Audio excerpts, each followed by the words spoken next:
ಏನೇನೋ ಅಂದ್ಕೋಬಾರ್ದು. ಮನ್ಸಿಗೆ ತುಂಬಾ ಸಂಕಟ ಆಗತ್ತೆ. ಅಮ್ಮ, ಏನಾಯ್ತು ನಿಮ್ಗೆ? ನಾನು ಗಮನಿಸ್ತಾನೆ ಇದ್ದೀನಿ.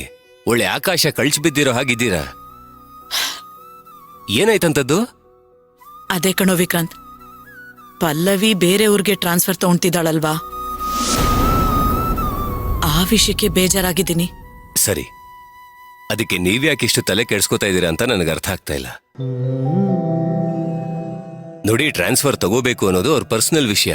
ಅವರೇ ಡಿಸಿಷನ್ ತಗೊಂಡಿರೋದಿದು. ನೋಡಿ ಅಮ್ಮ, ಇದು ಅವ್ರ ಬದುಕು. ಅದ್ರಲ್ಲಿ ನಾವ್ ಇಂಟರ್ಫಿಯರ್ ಆಗೋ ಚೆನ್ನಾಗಿರೋದಿಲ್ಲ. ಅವ್ರಿಗೂ ಒಂದು ಸ್ವಾತಂತ್ರ್ಯ ಅಂತ ಇರುತ್ತಲ್ವಾ. ಅವ್ರಿಗೇನ್ ಬೇಕೋ ಅದನ್ನ ಡಿಸೈಡ್ ಮಾಡ್ಕೋತಾರೆ.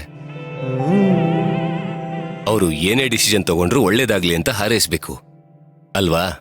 ನೀನ್ ಹೇಳೋದೇನೋ ಸರಿ ಕಣೋ, ಆದ್ರೆ ಪಲ್ಲವಿ ನಮ್ ಮನೆಗೆ, ನನ್ನ ಮನ್ಸಿಗೆ ತುಂಬಾ ಹತ್ರ ಆಗಿದ್ಲು. ಅವಳಿವಾಗ ಬೇರೆ ಊರಿಗೆ ಹೋಗ್ತಾಳೆ ಅಂದ್ರೆ ನಮ್ಮ ಗತಿ ಏನೋ? ಅಮ್ಮ, ಏನೇನೋ ಮಾತಾಡ್ಬೇಡಿ. ನಿಮ್ ಮಾತನ್ ಪಲ್ಲವಿಯವ್ರು ಕೇಳಿಸ್ಕೊಂಡ್ರೆ ಜೋರಾಗಿ ನಕ್ಬಿಡ್ತಾರಷ್ಟೇ. ಜೋಕ್ ಮಾಡ್ಬೇಡಿ ಅಮ್ಮ. ಅಮ್ಮ ಅಮ್ಮ, ಅದು ಹಾಗಲ್ಲ ಅಮ್ಮ.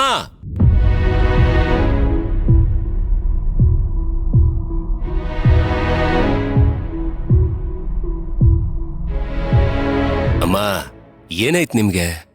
ವಿಕ್ರಾಂತ್, ನಿನ್ನಷ್ಟು ಗಟ್ಟಿ ಮನ್ಸು ನನ್ಗಿಲ್ಲ ಕಣೋ. ಆದ್ರೆ ಒಂದ್ ಮಾತ್ ಕೇಳ್ತೀನಿ, ನಿಜ ಹೇಳು. ಪಲ್ಲವಿ ಟ್ರಾನ್ಸ್ಫರ್ ವಿಷಯದ ಬಗ್ಗೆ ನಿನಗ್ ಸ್ವಲ್ಪನೂ ಬೇಜಾರಿಲ್ವಾ? ಅಮ್ಮ, ಯಾವ ಗಟ್ಟಿ ಮನ್ಸು ಇಲ್ಲ. ನಾನು ಇಷ್ಟೊತ್ತು ಹೇಳಿದ್ದನ್ನ ಒಂದ್ಸಲ ಯೋಚನೆ ಮಾಡಿ ನೋಡಿ. ವಾಸ್ತವ ಏನು ಅಂತ ನಿಮ್ಗೆ ಅರ್ಥ ಆಗುತ್ತೆ. ಅದೇನ್ ವಾಸ್ತವನೋ ಏನೋ, ಒಂದು ಒಳ್ಳೆ ವ್ಯಕ್ತಿನ ಕಳ್ಕೊಳ್ಳೋದು ವಾಸ್ತವನಾ?